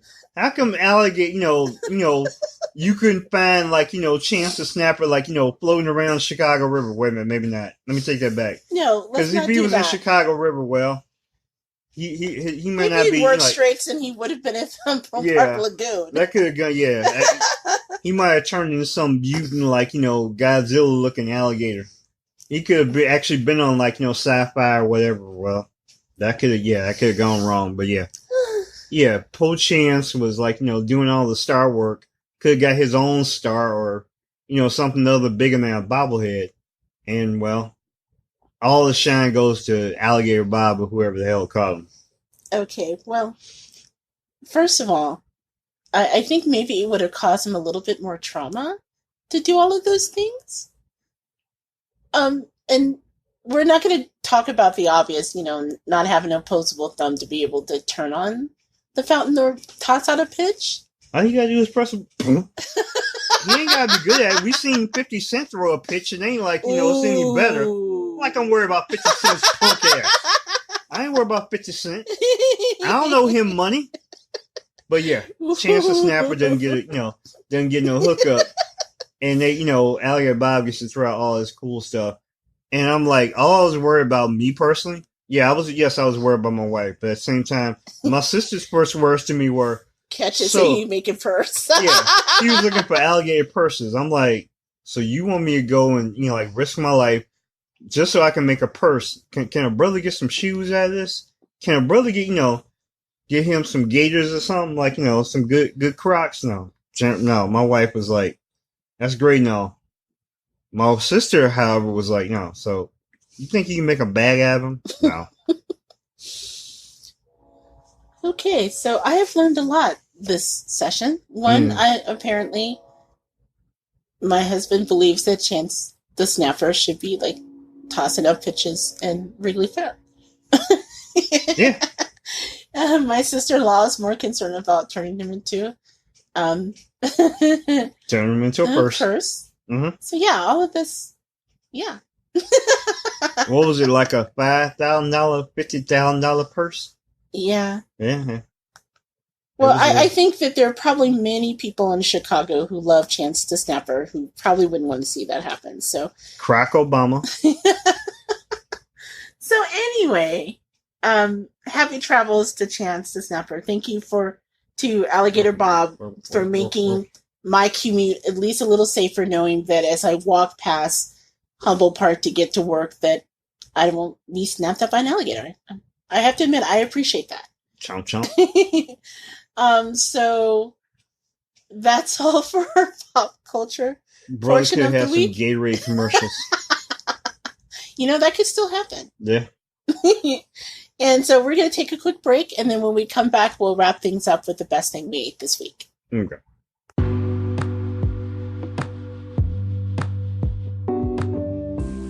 Hey, I'm JJ Outlaw, better known as the Gourmet Goober. Let me ask you something. Do you love conversations about hit snacks? Deep philosophical discussions on why, I don't know, corn dogs should be called meat Twinkies? Or why Love and Hip Hop Atlanta has the right level of ratchet?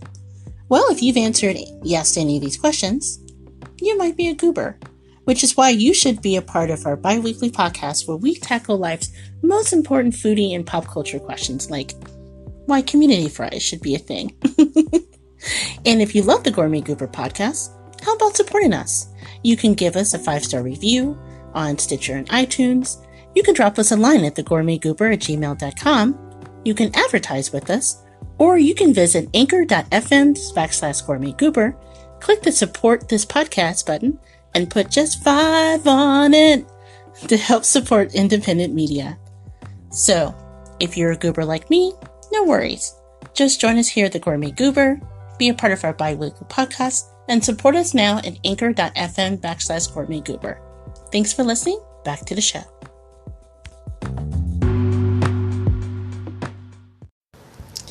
And we're back. Welcome back to the Gourmet Goober.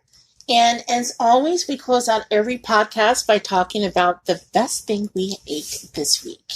The best thing we ate this week. And I have lots of things to choose from. But just curious, starting with you, what was the best thing you had this week?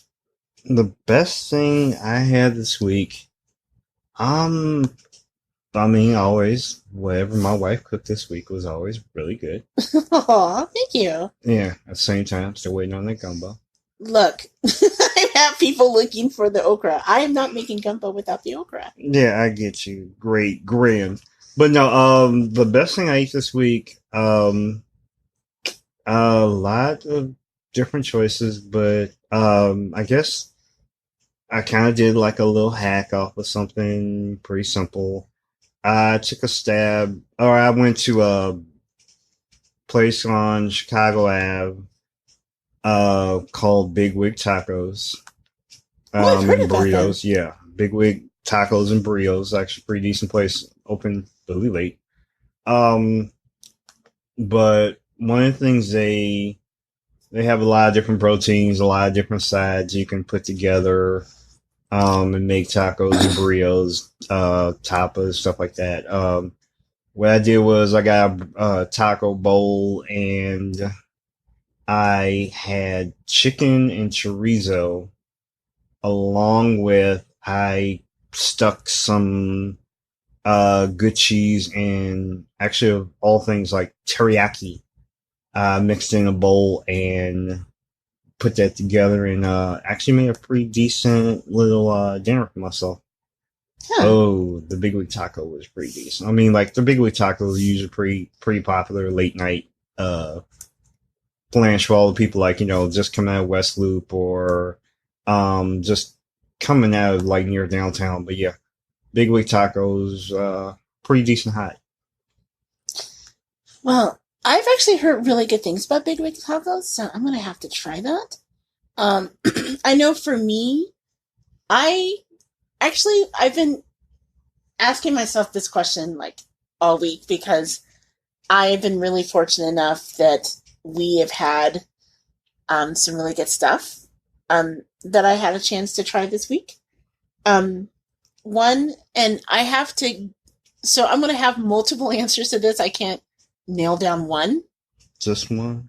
One of the things that I wanted to give Big Daddy a shout out about, and this is like a carryover from the last podcast where you talked about the Bombobar, which is a bar that's known for lots of different things. It's West Loop, but I think there's also another location in Chicago besides the West Loop one. Most people know about the West Loop location. Old Town. Oh yeah, Old Town.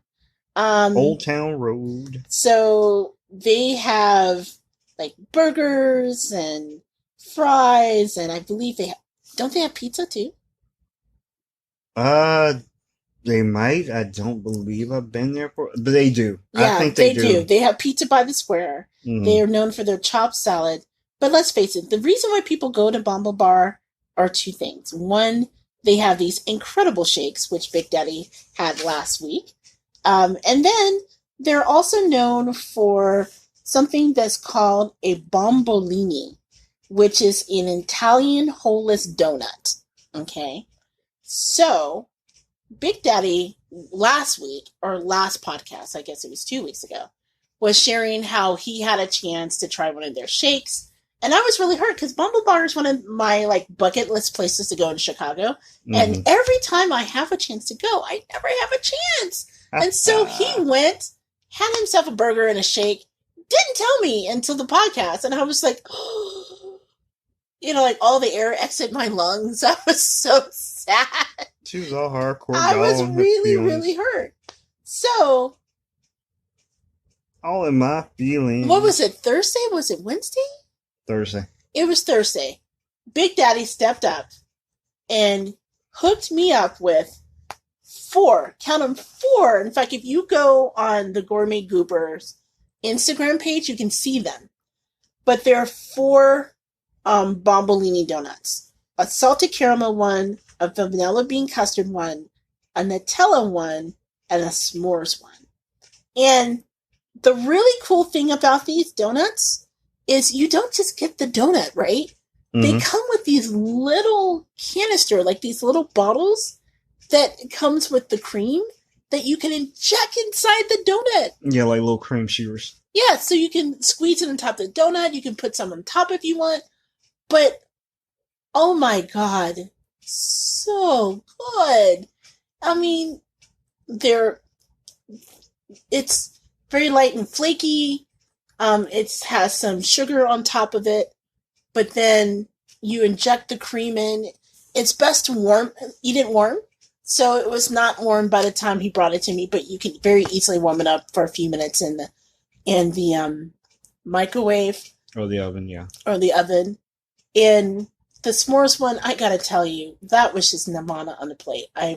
Seriously, it comes with like a little marshmallow that's embedded inside, and you can, when it warms up, it becomes all warm and gooey with the chocolate syrup that you put into it. It was so incredibly good. And it was out of the blue. I had no idea he was going to hook me up with that, let alone 4. So, Big Daddy, thank you for that. So far, I've had the Nutella and the s'mores. I'm trying to control myself so I don't eat all 4 at once. But if you guys have a chance to come to Chicago and do that again, so good. Yeah, definitely. If you get some, you can check out the Bombobar either at the West Loop window, or you can partake of it in Old Town. I definitely recommend that, or the gelato. I really like to go there. I've only been there like twice, but they have something called Cookie Monster, which is also in gelato, but also is in a milkshake, and oh my God, it is so damn good with little sprinkles, a little blue stuff, and the chocolate chip cookie delish thing. But yeah, I also want to give a shout out to the dude from Caviar who did the delivery. I didn't get the gelato or anything cold because it was hot that day. I mean, like very hot. But yeah, shout out to him for like delivering on, like bike messenger. But it was really hot. So the second thing, and yeah, that was really awesome. So, dude, whoever you are on the bike, thank you for that. Yes. the second really cool thing that I've had was there's this little restaurant in Hobart, Indiana, and it's called New Hong Kong Restaurant. Hong Kong. And it's kind of a Chinese fusion restaurant, so they have many different types of recipes that are there. It's family owned. There's no buffet, so it's a strictly sit down restaurant. But I earlier this week or last week didn't feel like cooking. It was near the end of the week. I was exhausted. It was hot. It was hot, and so I decided to go to a restaurant. And I ordered. I had fried rice. They had crispy duck, and then I ordered some crab rangoons. First of all, crab rangoon. I consider myself to be an aficionado of crab rangoon. Like, the crab rangoon was so good. It was very cheesy, and it had like real crab that you can taste, and it was flaky, and it was perfectly fried, and it wasn't like, you know how some crab rangoon they add sugar to it so it's sweet. No, this was like, seriously, I was like, anyone within earshot, this is the best crab rangoon I've ever had in my life. Did she shout out like Oprah? You get a crab rangoon, and you get... No, I thought about it, but I don't have that amount of money. Okay. We don't have that kind of sponsorship yet. Nope. But between that and like their crispy duck, which was so incredibly good. I mean, I cannot rave this restaurant enough.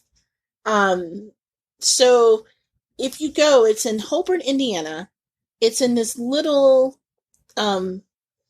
it's on Ridge Road. It's like in this little shopping outlet. Yeah, a little shopping outlet. Like, I've driven past it, I don't know how many times for years that we lived here, and something told me to go in, and I'm so glad I did.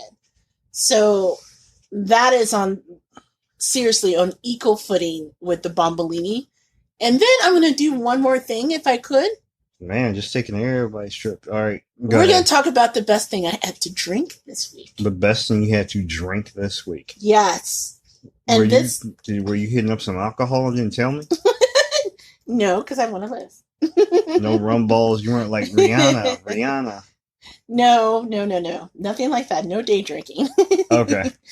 But for those of you who may not be in the know, and I didn't know this until later, but Chicago has an H Mart, which if you don't know what an H Mart is, it's a very popular Asian grocery chain, mostly serving Korean food and a lot of Korean dishes. Mm-hmm. I've heard about H Mart, but the only H Mart I was aware of in the Chicagoland area is up in the suburbs. And I keep telling myself one day I'm on a road trip out to be there. But no, I was on my way to a board meeting on Tuesday for the nonprofit that I work in. And so the Lyft driver, on the way to the board meeting was in Willis Tower. And so she wound up going down Jackson to hit, eventually to get on to Quincy. Mm-hmm. And as we were going down, we passed the H Mart, and I was like prepping myself for this presentation. And I see the H Mart out the corner of my eye, and I was like, I almost like, screw these people. Stop the car. Because I've been dying to go to H Mart forever. And so finally, the board meeting wrapped up early, so I had about an hour and a half to kill. So I made my way over there. It's only maybe about a few blocks from Willis Tower. So if you're familiar with the downtown Chicago area, Willis Tower is that really tall tower. Yes. Tallest one in the Midwest. Exactly. So it's relatively close. There is parking if you decide to park, which is amazing for Chicago. But it is just, oh my God, they had like fresh food and seafood. And seriously, I wanted to buy all the pork belly. I was sitting there like, okay, how can I get this on the train? Because I took a train that day. How can I keep it cool and take it on the train? So I got some stuff. I told myself, because I could be there all day.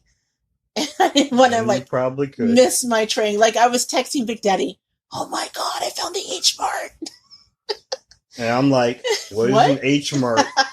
What is that? But I got some really cool things that I've tried. One, believe it or not, is they had some different Korean instant noodles that were really good. I had, believe it or not, the Spam Tocino. Again, going with my love of Spam. And there's different flavors of Spam that it's hard to find in the United States, and one is the tocino flavor, which is really based on a popular flavor in Hawaii and also in Filipino culture as well. They love Spam. So I've been dying to try this for weeks and months and years since I've heard about this Fable Tocino recipe, and I hope I'm saying it right. So I got a can, and it's so good. But the thing that I was going to end up with the best thing I had to drink, was I was in an aisle, and I love tea. And they had this jar of tea. It was called honey citron tea. It's really called Yuja, spelled Yujat. And what it is basically, it's kind of like a marmalade. So it's not like a traditional tea that comes in a tea bag and you dip it in hot water and let it brew. Okay. It comes and it's like once you open it, you have to refrigerate it. It has the consistency of marmalade. It has little pieces of citrus fruit that's in it. So what you do is you take a scoop of it and you put it in the cup, and you can either add hot or cold water to it. You can even add like sparkling water to it as well. And you mix it up, and it is so good. It smells so heavenly, and it's really fresh. And I've had it hot, I had it cold. I've said, I'll just get a small jar. I'll just try it. I really wish I should have gotten the ginormous jar, because I'm almost done with the small jar. It is that incredibly good. And you could use it for other things as well. Like I've read that some people cook with it as well as that. But it's like this thick, pulpy syrup that is jarred that you use it as opposed to traditional dry teas. And it's so fresh, and, it's just flavored with honey. It's very simple. But it's honestly one of the best things that I've had to drink in a very long time. So if you guys happen to find yourself in an Asian grocery store, or find yourself in an H Mart like I did, first of all, control yourself, because it's amazing inside. They have a food court that I was going to try, but I didn't have a chance to because I didn't want to miss my train. But that said, if you happen to get your hands on some of this tea, so worth it. Definitely try it. It's amazing. So on that note, now that I've just overstayed my welcome of the best thing I had to eat this week, and I think we went a little longer than normal, but we had a lot to get out, and it's only every 2 weeks, so, you won't hear from us again in 2 weeks, so it'll be fun. Lord willing. Yes. So wanted to just say thank you for listening to the Gourmet Goober. And where can they find you on social media, Big Daddy? They can find me on social medias. That's me, the Twitterverse at TOutlaw, and on Instagram at TOutlaw Josie Wells. You can also find me on Facebook somewhere under my name, but why would you? But anyway. So you can find me on Twitter. That's probably where you'll find me the fastest, at JJ Outlaw.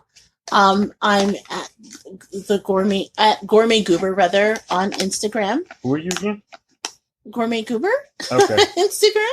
Like Mike Jones. We do have a Facebook page, actually. And I just warn people that Twitter and Instagram is more my thing than Facebook, but we do post our newest episodes there. So if you're on Facebook, come and like us as at the Gourmet Goober blog, because that's what we used to be, a blog before we became a podcast. Mm-hmm. So that's where you can find us. And as always, you can drop us a line. It's at thegourmetgoober@gmail.com. So again, on behalf of Big Daddy, we want to say thank you for listening to the Gourmet Goober. And until next time, happy eating. Thank you.